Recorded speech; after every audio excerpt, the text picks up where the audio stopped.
আসসালামু আলাইকুম। আজকে ভুনা খিচুড়ি রেসিপি নিয়ে আসলাম।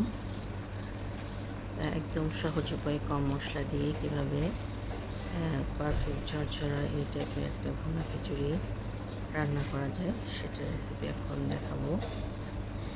সবার প্রথমে আমি মুগ ডাল ভেজে নিয়েছিলাম, ভিজিয়ে রেখেছিলাম 10-15 মিনিট। আর এদিকে আমি বড় একটা পাতিলে পেঁয়াজ কুচি, রসুন কুচি, গরম মশলা একসাথে দিয়ে সুন্দর করে ভেজে নিচ্ছি। ভাজতে ভাজতে একদম যখন পেঁয়াজ রসুন বাদামি হয়ে আসবে সেই সময় আমি এখানে কষানোর জন্য পানি দিয়ে দিয়েছি।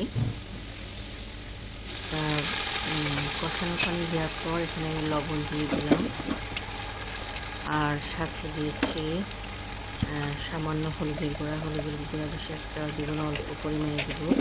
ছেলেটা পোলার চাল দিয়ে এবং মুগ ডাল দিয়ে খিচুড়ি হচ্ছে। পোলার চালে বেশি হলুদ দিয়ে সেটা খেতে ভালো লাগে না, হালকা হলুদ দিতে হয়, হলুদ না দিলেও চলে।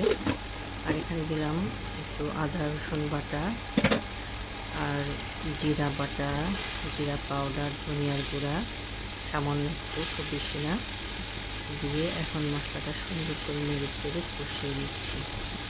মশলাটা সুন্দর করে যখন কষে আসবে, কষতে কষতে যখন তেল ভেসে উঠেছে সে সময় আমি যে মুগ ডালটা ধুয়ে রেখেছিলাম এবং ভিজিয়ে রেখেছিলাম সেটাকে দিয়ে দিলাম।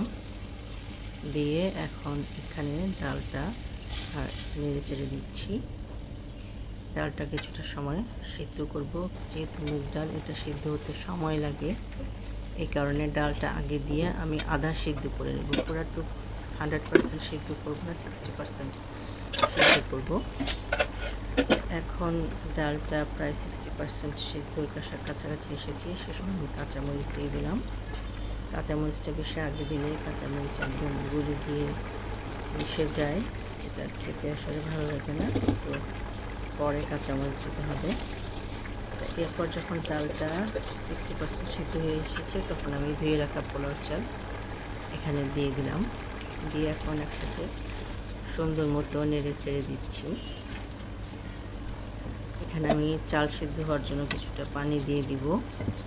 গরম পানি দিয়ে দিলে চালটা ডালের সাথে একসাথে সিদ্ধ হবে।